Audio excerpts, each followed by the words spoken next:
brings you in? Looking to lose that gut and learn how to kick some ass? No. I'm from the city health department. It's a list of requirements needed to open up an exercise studio. This isn't an exercise studio. This is a karate dojo. Yeah, same deal. Wow. This place needs a lot of work. You're not open for business, are you?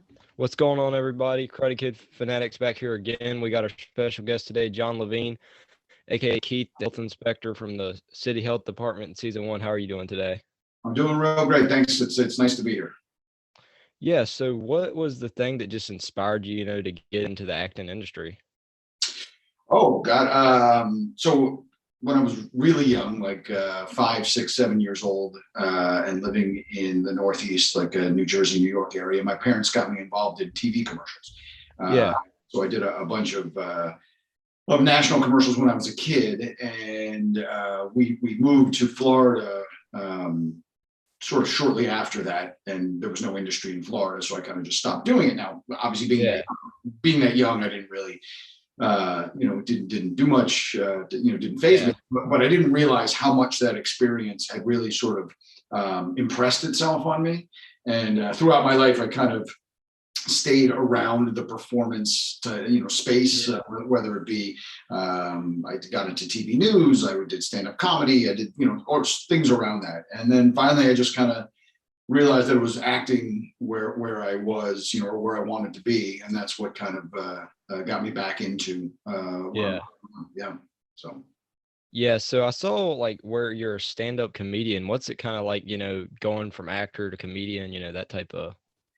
It's interesting because most people, I would say, just sort of generally are thinking stand-up comedy is more difficult, or is I mean, they're both very difficult. I don't want to sell one short of the other. I find acting to be much more of a challenge than I do stand-up comedy. To me, stand-up comedy, you're up there, you're by yourself, it's kind of like your little show that you're doing. You can say what you want, you can change things as you want them, as it goes along. With acting, it's there's an expectation of you're playing this character, the director wants this character to be a certain way, the writer wrote this character in a certain way, there's a bunch of people standing around watching you to see if you can make it so there's a lot more pressure to make it sort of almost how other people want it, or how it's being, it's expected. Whereas I don't find that in stand-up comedy. If I want to change the order of jokes mid-show, fine, great. Nobody's going to know it's all in my head. So I find acting in that sense to be a little bit more challenging. But I didn't have too much of a difficulty sort of making that leap. I mean, I obviously had to train and study as an actor, and I'm constantly training and studying to be an actor. It's something, you're always working on the craft. It never ends. But it wasn't too difficult of a leap for me to make. Yeah. So what was your audition process for Cobra Kai like? So let's see. So that was, it came through my agent, like most. Normal. Yeah, just like normal. Ironically, there was another actor buddy of mine who now lives in Atlanta, but back then was still living in Florida, and he was shooting something else completely different. He was staying with me, and we actually both got the audition for the same role for the. Wow. So he was like, do you want to shoot this together? And sometimes it makes it weird if two actors are, we're friends. It's not like there was a competition, but you don't want someone else's performance to kind of intrude on what you want to do, and vice versa. So I said, sure. I said, I don't mind, like whatever, let's do it together. So we kind of flipped a coin to see who went first, and he ended up going first, and he did his interpretation of the character, and then I went second, and I did my interpretation, and they were similar. I mean, they're both, it's the same character, obviously, but not the same. He had little different takes on it than I did, and we sent it off, and I got the call back for it, and went down and met with the guys. It was a full callback with casting directors and producers and all that kind of stuff, and then they called me and said, "Hey, you booked it." So Yeah, I'm pretty sure it's probably for dialogue reasons, but did you have anything cut out? Because you said that you would be coming back like that next week for like another inspection. As far as cut out of that scene, you mean, or like is Like, it?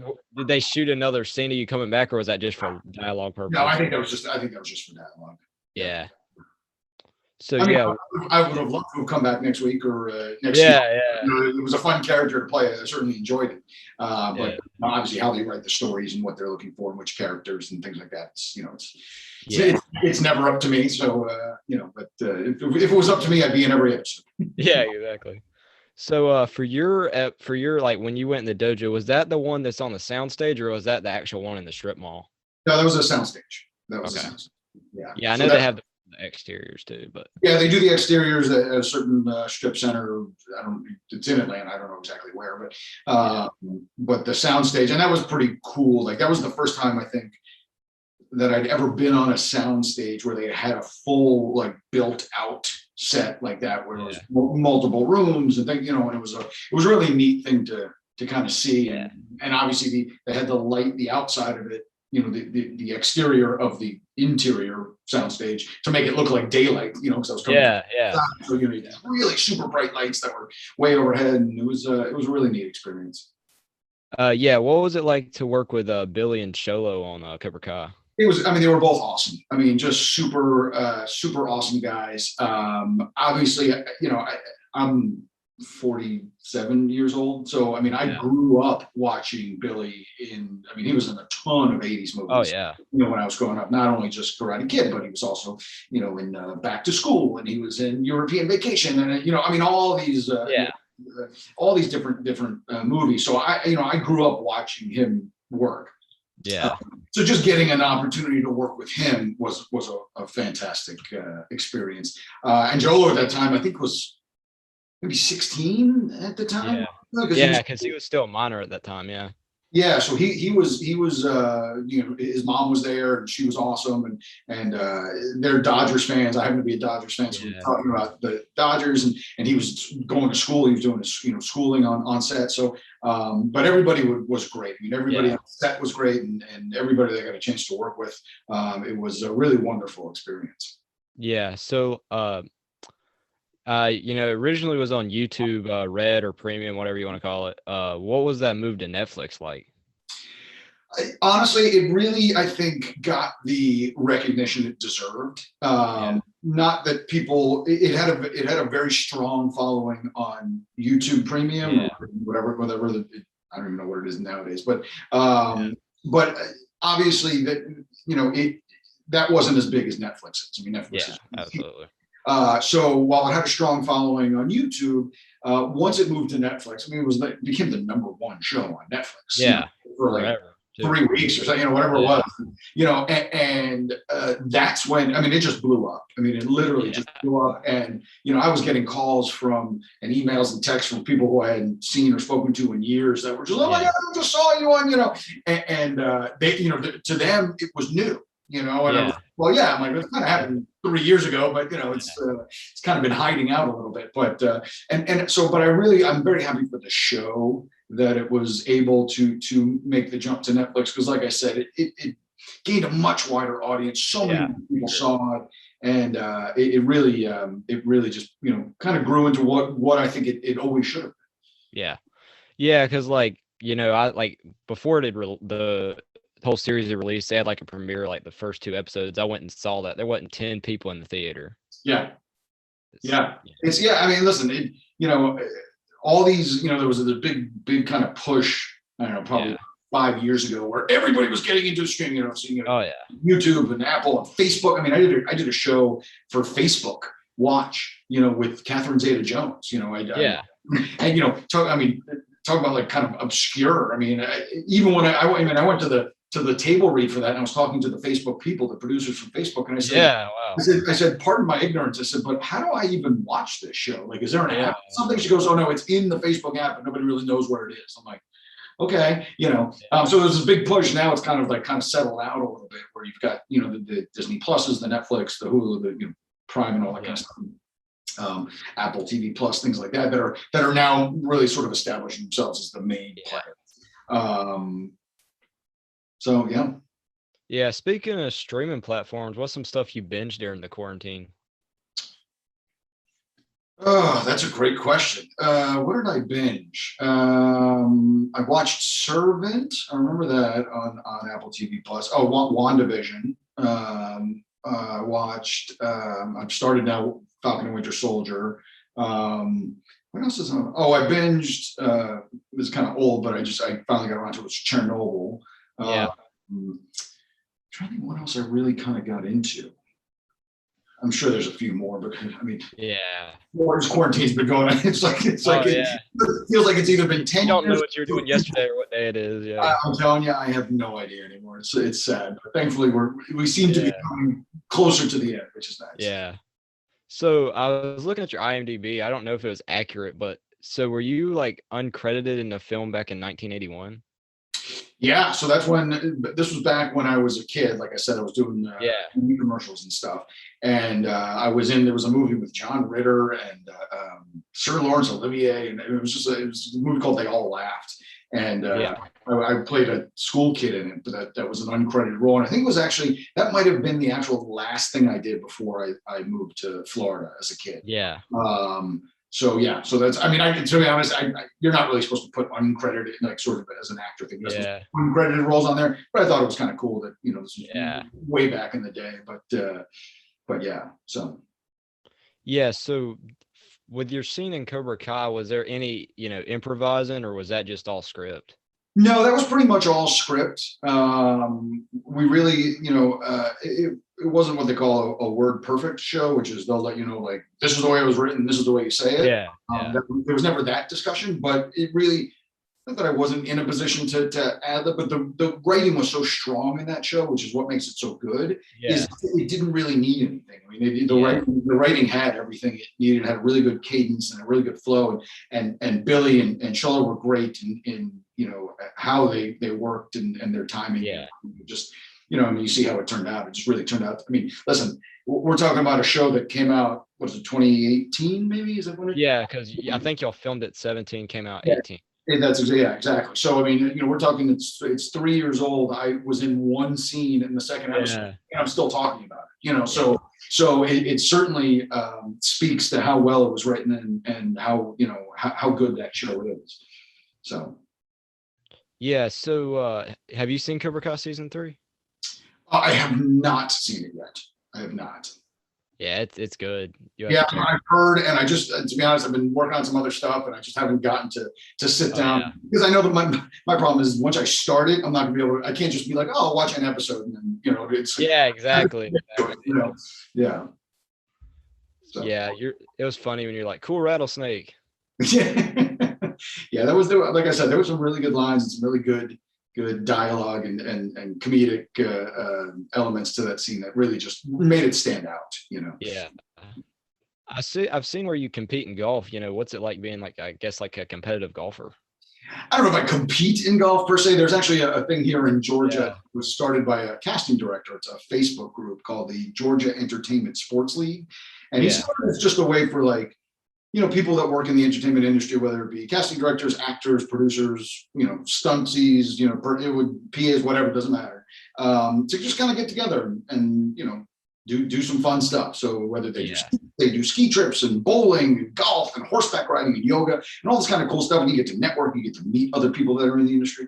And golf is one of those things. So the guy who started was a casting director in town by the name of Brian Beagle.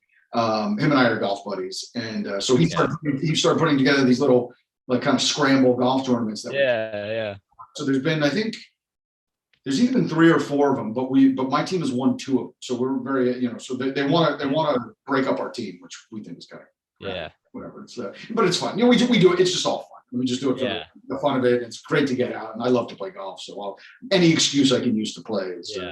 Yeah, I think I played golf near where you lived last time. Probably about 25 minutes from our area. I was up visiting a cousin of mine, and I had my sticks in the car, so I'm like, you know what, I got an afternoon off. Let me go play. Have you ever been to one of those Top Golfs before? I have.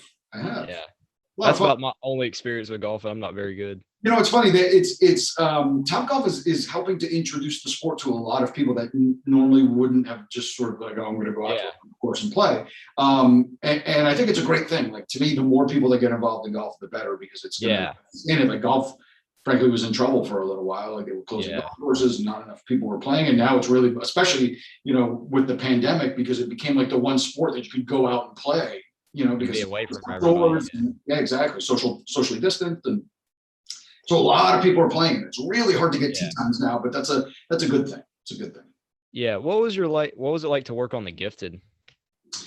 That was a lot of fun. So we shot that on the Tyler Perry Studios lot here. Oh, wow. Yeah, and that was my first experience on that lot, and I was blown away with how amazing that facility is. Tyler Perry did such an incredible job. He bought half of an Army base here in Atlanta. Oh, wow. Fort McPherson. So they sold him half the Army base, and he built, I think, 13 sound stages, 6-story sound stages, as well as keeping a lot of the officers' quarters. So he had like neighborhood sets, basically, with like homes and things like that. So it was really neat. So you know, we did, some of it was inside the sound stage, and then we went out to this facility that they turned into like this orphanage, which was the setting for where we were. And it was just it was a great experience, and getting to work with everybody that was on that show. They were in their second season at that point, so you know, they had hit their groove, and it was just a super experience. And it was one of those things where I ended up getting put into I was only supposed to be in one scene, and then I finished it like sort of halfway through the day, and they were like, "Can you hang out for we might work on another scene?" And I was like, "Sure." Meanwhile, they kept me all day, and I didn't even get out of there. Like, I didn't get out until like midnight, which as an actor, you know, when that clock is ticking, I mean, you know, you're like, yeah, keep me as long as you want. Yeah, keep paying me. That's right. You're paying me to be here, so I will stay here as long as you would like. Yeah. So I saw on your website. So what's it like being an actor, a writer, and director? Like going. So it's interesting. You know, you start to, as an actor, you always want to work. I mean, that's really what you want to do. So you start getting into things where you're like creating things for yourself, or, you know, if you have ideas that you want to kind of put forth. And the thing that I directed, which was a 5-minute short that we did a couple of years, actually I think it was 3 years ago this weekend. We shot it on Easter weekend. And it was just something that an idea that I had when I was shooting a commercial for the Discovery Channel. And I was talking to some of the other actors, and we were laughing and joking around. And I came up with this, like, I just said something that I thought would be funny. And I was like, that might actually make a really good short. So I wrote it. And then we shot it. And that was sort of my first experience with directing. So I had a DP, and I had, you know, first AD and all that kind of stuff. And I'll be honest with you, I've seen people direct stuff.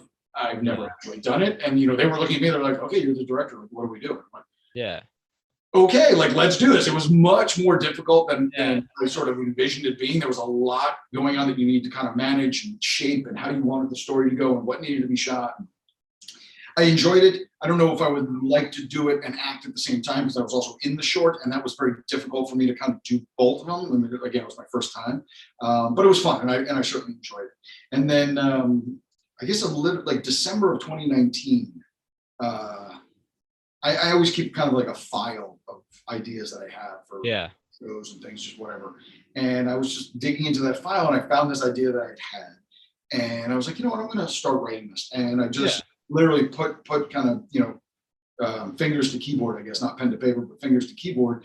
And it just really started to just flow. And the next thing I know, I had 8 episodes of a TV series that I wrote. So that's currently being sort of passed around and shopped to a couple different people. So, you know, fingers crossed, maybe something will happen with it. But it was a great experience writing it, and it helps me, I think, as an actor, being able to write different characters and see perspectives and you know, dialogue and stories and, you know, narratives, dramaturgy, the language of film, like all that kind of stuff that really just benefits me as an actor and helps my craft. So, I mean, I don't write, but I could kind of, like, the thing about writing, it seems like to me, is like, you know, maybe you're on a project and you don't like it, but, you know, when you write it yourself, you can, you know, you got creative control, so you can kind of take it the way you want. Yeah, exactly. And what I found, because it was really my first like sort of major writing experience, Yeah. was I found that it just like I had the idea of the story in my head, and then it just kind of flowed where it was like, okay, well, this is how I want it to start. So I kind of wrote the beginning of it. And it's like, well, now I need this, the character needs to be here. So how would that character get there? And I started to write what might happen along that way. And let me write some scenes that are in that part. And then, oh, maybe they meet somebody. And then what's that person? And then, and you just kind of, it all just kind of starts to organically grow. Yeah. And at the end, you hope you have something that you're happy with, I guess. Yeah. So what's your next, dream role, whether it's like an action movie, what Marvel, whatever, like what is your it can be anything. It can be an old movie, something, any genre, just something, in that type of So area. I got something, I can't tell you what it is because I'm still under non-disclosure, but I do have something that's coming out in a couple of months. That was a very exciting project for me to work on. I got to work with a very big star. And it was a really good role, and it was a fantastic experience. And it's a recurring character, so I'm in a couple of episodes. So that was a really big opportunity for me, and it was a fantastic opportunity. Just things that happened, while I was there, while I was shooting it, the experience. So that's coming out. So that's that I'm very excited about. I don't know if I have like a dream role or project. I really think, to be honest, my dream or my goal, I guess, is just to be a working actor. Like I just like I said, actors want to work, and I would, if I could work every day, I would. And unfortunately, this is the kind of industry where it's you just hope to work as much as.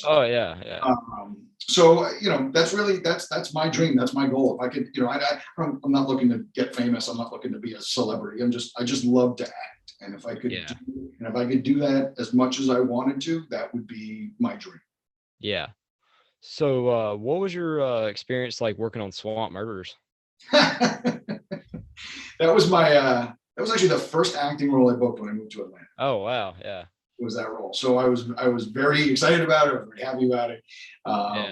I was playing a character. I don't know. Do you know who the comedian John Mulaney is? Do you know who that is? No, I don't. I've heard the name, but I'm not really familiar. He's a stand-up comedian. He had a very short-lived show. He used to be a writer for SNL. Anyway, but he does a bit in his stand-up routine called the all-knowing bartender. And he sort of talks about the character like on Law and Order, where the cops always go into the bar and they're like, "Hey, do you remember this woman?" And the bartender's like, "Oh yeah, I remember her. She came in last Thursday. She was wearing a blue dress. She was with some guy who had a mustache. And the guy remembers everything about this one customer.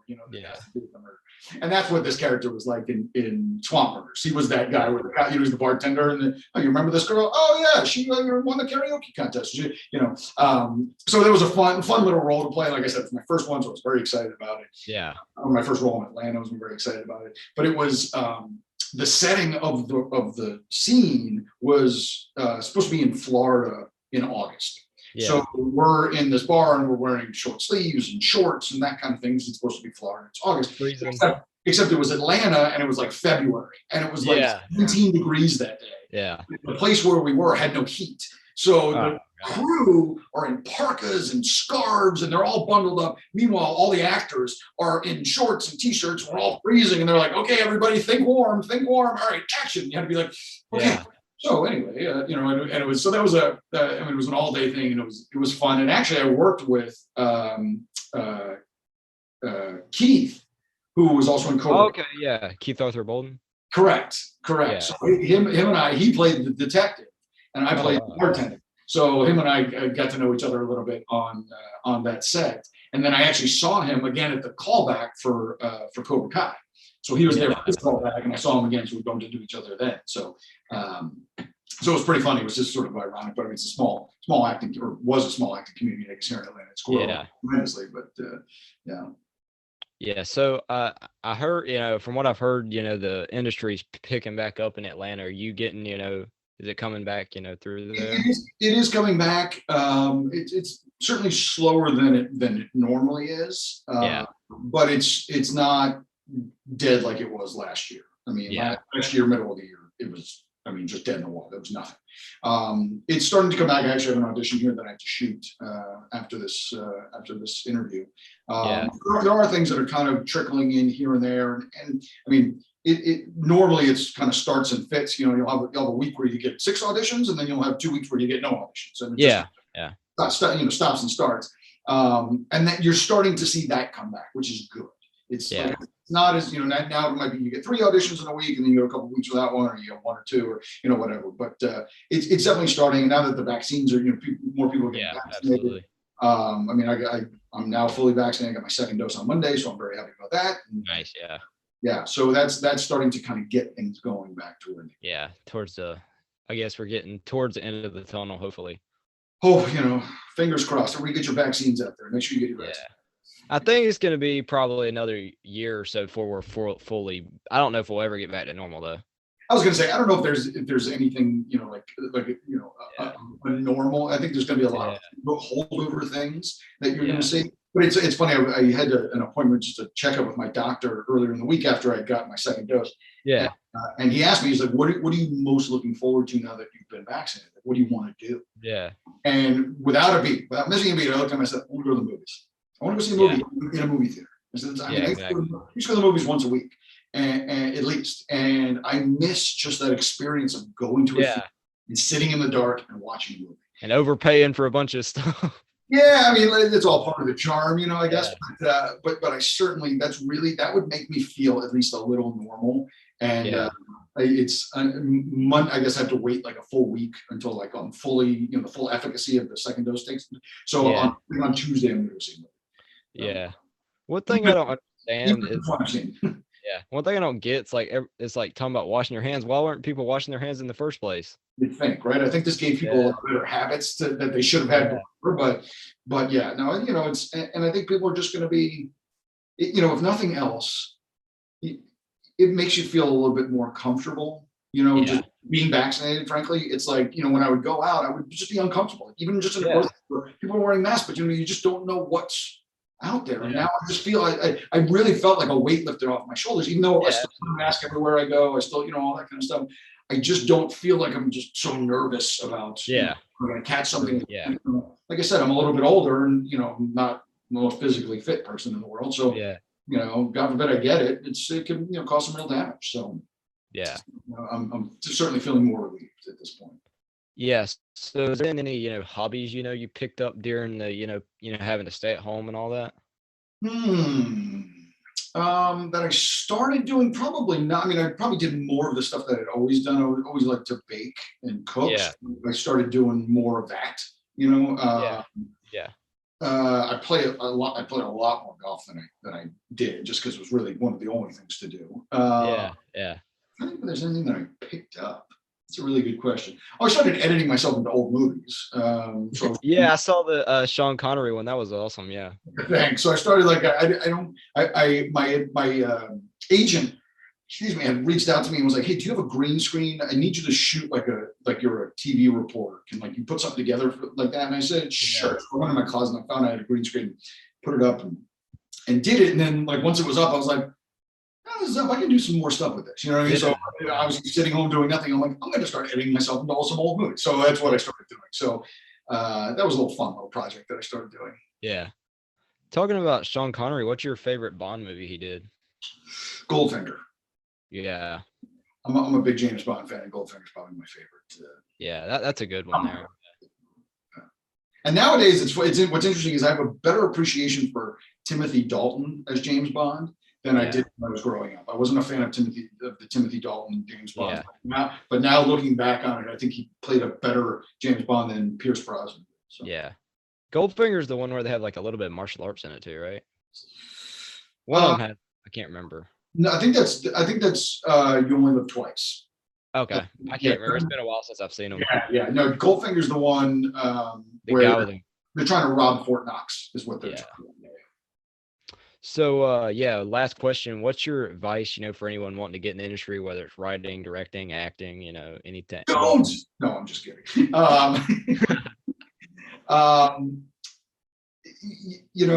This is going to sound so kind of like cliched, but you just got to do it. Like really, I think what holds a lot of people back is it seems so overwhelming. Like, well, I don't know this and I don't know that. I don't, you don't know what you don't know. And Yeah. I always tell people just small steps. If you want to be an actor, first thing you got to do, get some headshots. Get some headshots. Yeah. And it's costs a little bit of money. Yeah, it does. But that's the actor's business card. And Yeah. no one's going to take you seriously without it. So that's get some headshots. Start to some agencies. Take some acting classes. These are all just little baby steps that Yeah. lead up to a bigger thing. And I, same thing with writing, directing. There's workshops. There's groups to join. I'm a big Reddit person. There's lots of subreddits that are dedicated to actors and writers and directors. And Yeah. movies and all that kind of stuff. And don't be afraid of it. I mean, it can seem overwhelming. It can seem, this big monolith that you don't know where to break into it, but everybody's like that. I mean, there's nobody that was just, kind of one day be like, hey, all of a sudden I'm an actor. Yeah. It starts, you just gotta kind of start chipping away at it. And you don't, it's like anything else, you don't see the progress of it until you start to look back. Like I look back at, you mentioned Swamp Murders. I look back at my acting in that scene and I'm like, oh God, I was terrible. Yeah. It's a self-criticism. I get it. You're always harder on yourself, but there's things that I did and I was just so focused on the lines and not relaxing and and I mean, even Cobra Kai, I look back at some of the lines in Cobra Kai and I'm like, oh, God, I could have done that so much better. Yeah. So you're you're constantly improving. So it's just these small kind of like little steps that lead up to something big. So you literally just gotta start. And whether that's getting headshots or taking an acting class or whatever that is, just take that first step and everything will kind of flow from that. Yeah. I just want to thank you for coming on today. It was great to be able to chat with you. Hey, it was my pleasure. Thank you very much for having me. All right. See you. Have a good one. Take care.